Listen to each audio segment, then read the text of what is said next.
On doit aimer Allah, on doit pas faire sa prière. C'est pour cela peut-être que certains des auditeurs peuvent penser, oui, mais je connais la prière. Est-ce qu'Allah a accepté une seule de nos prières? En fait, dirait Ibn Mas'ud Kalalagré, si je serais tellement heureux si je savais qu'Allah avait accepté une seule de mes prières. Tout à fait. Et donc là, la prière, c'est la chose la plus aimée d'Allah, c'est la chose la plus importante. Après, bien entendu, l'attestation de foi. Mais l'attestation de foi, les hypocrites le font aussi. La prière, quand ils la font, et tu l'as rappelé, ils la font paresseux, pour que les gens les voient. Et ils ne sont pas assidus à la prière. Et l'assiduité à la prière, Allah définit les croyants quand il dit, dans la sourate qui porte ce nom, Al-Mu'minoun, sourate 23, les premiers versets, qu'est-ce que dit Allah? Qad aflaha al-mu'minoun. Bienheureux les croyants. Qui sont-ils? Alladhina hum fi salatihim khashi'un. Qui, dans leur prière, ont le khushu', ont la concentration, sont vraiment présents, pas seulement physiquement, mais intellectuellement. Et jusqu'à ce qu'ils disent ensuite, Alladhina hum ala salawatihim yuhafidhun. Et qui préservent leur prière, c'est-à-dire qu'ils font leur prière régulièrement, à l'heure, avec les conditions, etc., mais qui sont assidus dans leur prière. Ça, ce sont les croyants. En dehors de cela, il n'y a pas de croyance. Ce ne sont pas des croyants, ce sont des musulmans, pour la plupart, en tout cas la majorité des écoles juridiques, dans le mazhab, mais pour l'école hanbalite, ce ne sont pas des musulmans, ce ne sont même pas des musulmans. Bayna rajul wa bayna kufr, tark salat. C'est un hadith qui est connu, il n'y a pas que ce hadith, il y en a bien d'autres, mais ça c'est l'avis majoritaire en tout cas, dans l'école de l'imam Ahmad. Les trois autres écoles disant que celui qui reconnaît qu'il est pécheur et qui regrette et qui espère faire la prière, il reste quand même musulman. Mais ils sont tous unanimes parce que celui qui pense que la prière n'est pas une obligation, il sort de l'islam sans aucune discussion. Sa femme est divorcée, même s'il a été à la mosquée pour faire la Fatiha comme il appelle, même si c'est le gendre de l'imam. D'où l'importance. Au lieu de demander de quoi il vit, il a un compte. Au Mali, on parle des 3V, virement, villa et je ne sais plus quoi. La voiture, peut-être. La voiture, barakallah, c'est exactement ça, les 3V. Villa, voiture et virement. Il a un compte bancaire. C'est pas tout le monde qui a un compte bancaire. Et voilà, donc celui-là, je peux lui accorder la main de ma sœur, de ma fille, etc. Alors, qu'est-ce qui fait la prière? Rarement, on pose cette question-là. Oui, le fait que celui qui préserve sa prière, c'est l'image qui est quelqu'un de totalement responsable, que tu confies à quelqu'un qui fait attention au plus important. Et, si tu la donnes à quelqu'un qui ne donne aucune importance à ce qui est le plus primordial, comment veux-tu qu'il soit bienveillant envers le contrat que nous avons avec Allah subhanahu wa ta'ala avant de venir dans ce bas monde, c'est d'être régulier, c'est d'adorer Allah. Comment quelqu'un qui trahit Allah en refusant de faire la prière, alors qu'il a promis à Allah, comment tu peux lui faire confiance? Voilà. Et donc, barakallahu fik, c'est d'une importance, je pense, fondamentale. Quelqu'un qui est assidu à sa prière, ça veut dire que c'est quelqu'un qui va être quelqu'un d'amin, quelqu'un qui va respecter le dépôt, parce que c'est ce dépôt, cette amana qu'on a pris d'Allah.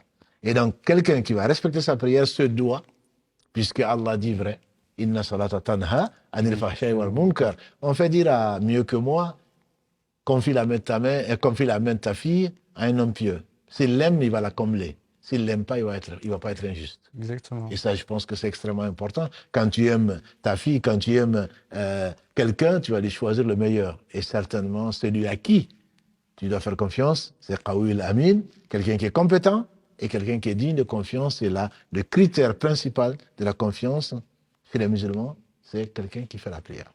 En dehors de cela, tu auras accordé confiance à celui qui a trahi son engagement vis-à-vis d'Allah subhanahu wa ta'ala. Donc c'est pour dire que c'est extrêmement important. Il s'agit bien entendu, nous on ne peut juger que sur l'extérieur. Entre Allah et lui, est-ce qu'il est sincère ou pas? On le laisse à Allah. Comme le faisait le prophète sallallahu alayhi wa sallam, et qui nous l'a conseillé. Donc on ne va pas juger, oui il prie mais c'est un hypocrite, qu'est-ce que tu en sais? Le prophète aurait dit, pourquoi tu n'as pas ouvert son cœur? Pour le voir. Mais nous, quand on voit quelqu'un en train de, comme tu l'as dit dans l'autre série, le prophète a dit, quand vous voyez quelqu'un fréquenter la mosquée, vous pouvez attester de sa foi. Voilà. Donc ce n'est pas le matin, ce n'est pas le soir, ce n'est pas une fois par jour, c'est 5 fois par jour, pour celui qui peut en tout cas, etc. Donc c'est vraiment un signe extérieur de la foi. Et après l'intérieur, c'est Allah seul, subhanahu wa ta'ala, qui sait. Jazakallah khairan. Quand tu parlais effectivement du hadith, c'est important qui symbolise l'importance de la prière, son extrême importance par rapport aux autres adorations, le fait que la première chose Allah subhanahu wa ta'ala, effectivement, le jour du jugement dernier qui va être regardé, c'est la prière. Et dans le hadith, et du coup, se dire, c'est pas du quantitatif. La question, c'est pas la quantité. Comme tu as dit, et tu l'as si bien dit, c'est la qualité. Et en revanche, il faudrait pas que ça décourage certains, parce que parfois c'est le shaitan, de dire oui, mais je vais faire la prière, j'arrive pas, etc. Du coup, Allah va jamais accepter de moi cette prière, et qui délaisse la prière.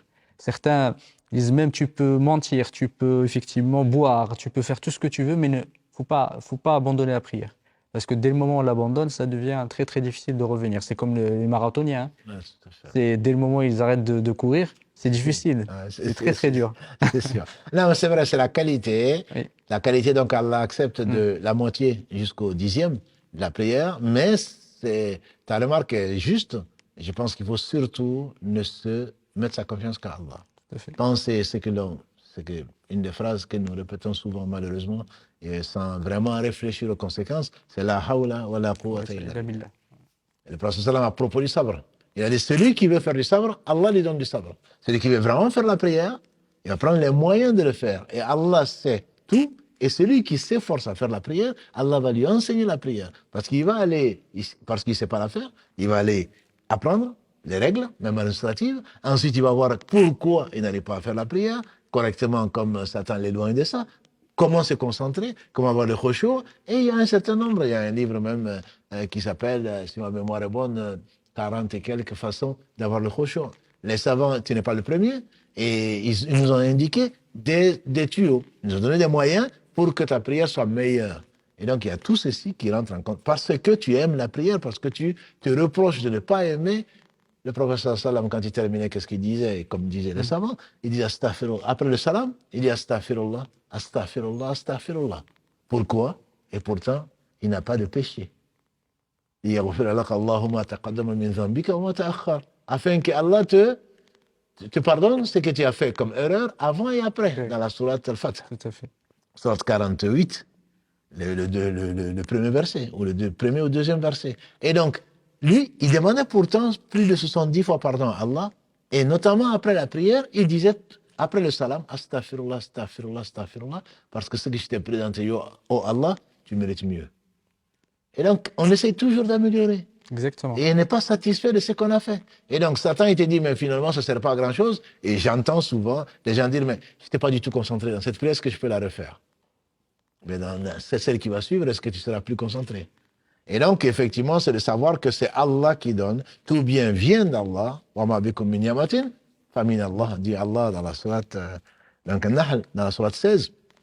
Il n'y a pas de bien qui vous arrive si ça ne vient pas d'Allah, subhanahu wa ta'ala. Donc, le savoir, c'est demander à Allah de nous aider.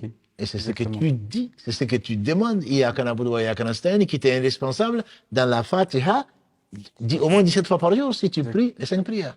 Donc, ne compte pas sur toi-même. L'adoration d'Allah n'est possible que grâce à Allah et par Allah. Donc, n'abandonne pas ma soeur, n'abandonne pas mon frère.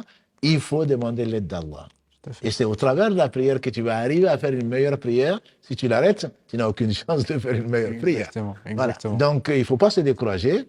Et si grâce à Allah, puisque les actes valent par le dernier. Imaginons quelqu'un. Il y a cette très belle histoire.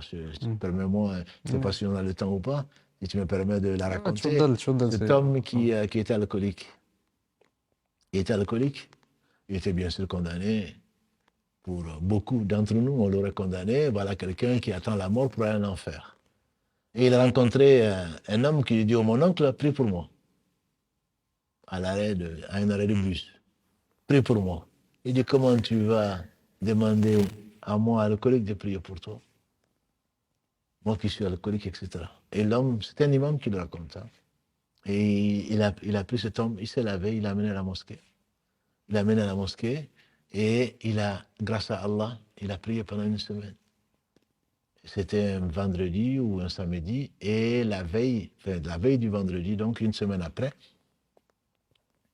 il s'est lavé, il a fait la prière. Il a dit, oh mon Dieu, voilà une semaine que je n'ai pas touché à une seule goutte de vin, à une seule goutte d'alcool. Si tu sais que je risque de retomber dedans, rappelle-moi. Et on l'a attendu le vendredi, il n'est pas venu. Et celui qu'il avait rencontré a été voir son épouse, qui lui a dit, voilà ce qui s'est passé. Il a demandé à Dieu de ne plus jamais revenir en arrière. Et Dieu l'a rappelé. Il se peut qu'il soit déjà au paradis, en tout cas, ce qu'on espère. Donc la meilleure des actions, je veux dire, si tu meurs dans le sous-jude comme ceci est arrivé, on ne dit pas que c'est la garantie que tu rentres au paradis, mais si tu meurs dans la prosternation, quelle meilleure preuve de ta sincérité. Et Allah va découvrir, va dévoiler la non-sincérité de tout un chacun avant qu'il meure. Donc on ne peut pas juger de quelqu'un, mais c'est certain que la prière est le meilleur moment de la journée. Et si, on ne va pas demander la mort dans le sujoud, mais si vraiment tu connaissais l'importance de la prière, certainement jamais tu ne négligerais ni de la faire correctement, ni de la faire au moment qui ont été prescrits par Allah subhanahu wa ta'ala, parce que tu dois la faire, pas la prière en gros, sous le couvert du travail ou d'autre chose. Ce n'est pas 5 prières à la fois, c'est pas seulement les nombres, c'est également le moment de la prière, avant le lever du soleil, depuis l'aube, à midi, heure solaire, ensuite dans l'après-midi, ensuite au coucher du soleil, et enfin avant de se mettre au lit, donc la nuit noire, et remercier Allah subhanahu wa ta'ala, et pour tout le reste, puisqu'on n'est pas encore rentré dans le détail de la prière, juste, c'est surtout l'importance de la prière qui n'a pas de semblable parmi les adorations.